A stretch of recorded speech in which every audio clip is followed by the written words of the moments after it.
ganun niya lang yan, tapos pinakatay na. Kalabit. Yan, Uy pa? Dan! Uy! Gising na! Hindi ako nag-whey protein. Walang kreya. Dan! Uy! Gising na! Kailan ako kailangan ni mama? Dan, huwag ka na kumain! Magbaon ka na lang! Nandiyan na si mama sa labas! Tagal ba naman? May pasyente na. Andito na kami ngayon sa dental clinic namin, located sa St. Masinot Hospital, Bulihan Silang, Cavite. Kasama ako ngayon kasi ako yung magsisilbing assistant. Pero habang hindi pa ako kailangan para mag-assist, mag-edit muna ako ng videos. Let's go.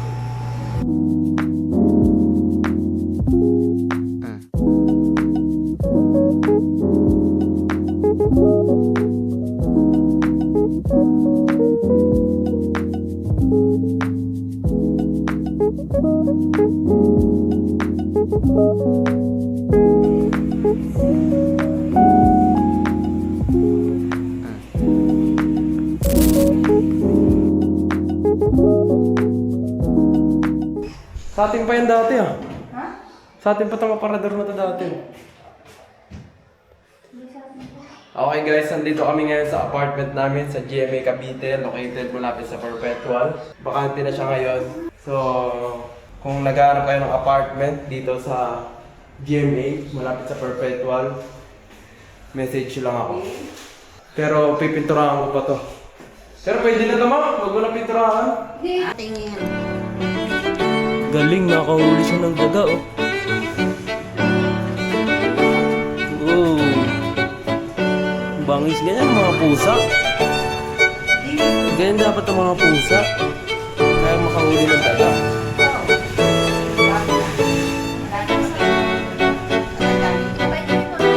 Okay guys, kakauwi lang natin.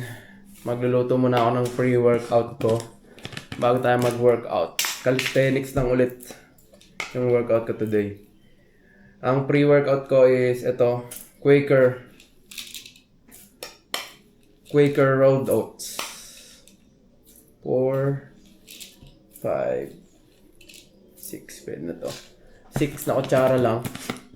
Tapos lalagyan ko siya ng gatas. Itong gatas na to is high protein. Tapos lagyan ko rin ng Milo, isang scoop lang rin. Then, lalagyan ko ito ng tubig, tapos papakuluan ko mga 3 to 5 minutes. Pakita ko sa inyo mamaya. Lalagyan ko rin ito ng saging. Okay, ito na yung pre-workout ko. Lalagyan ko na ito ng saging para dagdag sustansya at sarap. Wow, sarap.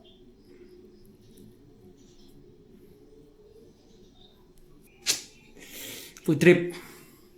Alright, it's time to work out. Ang workout ko for today is back and chest.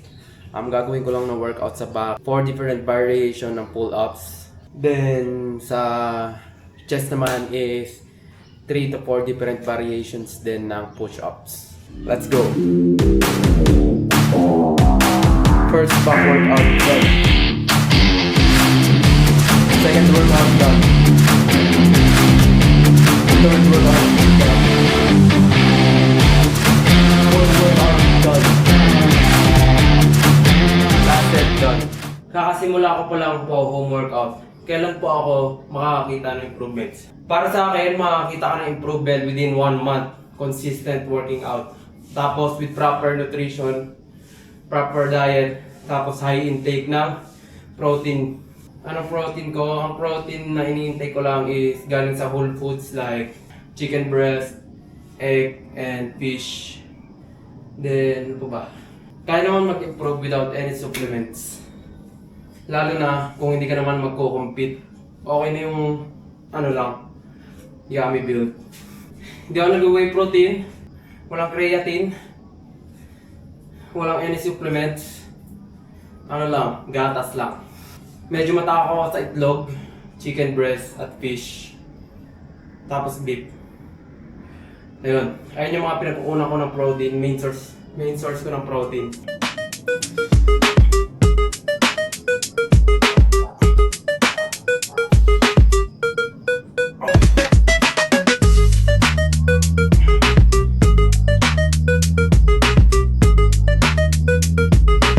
aking post-workout meal. Isda, tapos onting chicken breast na natira kaninang umaga, tapos saging ulit. Wow! 50 subscribers!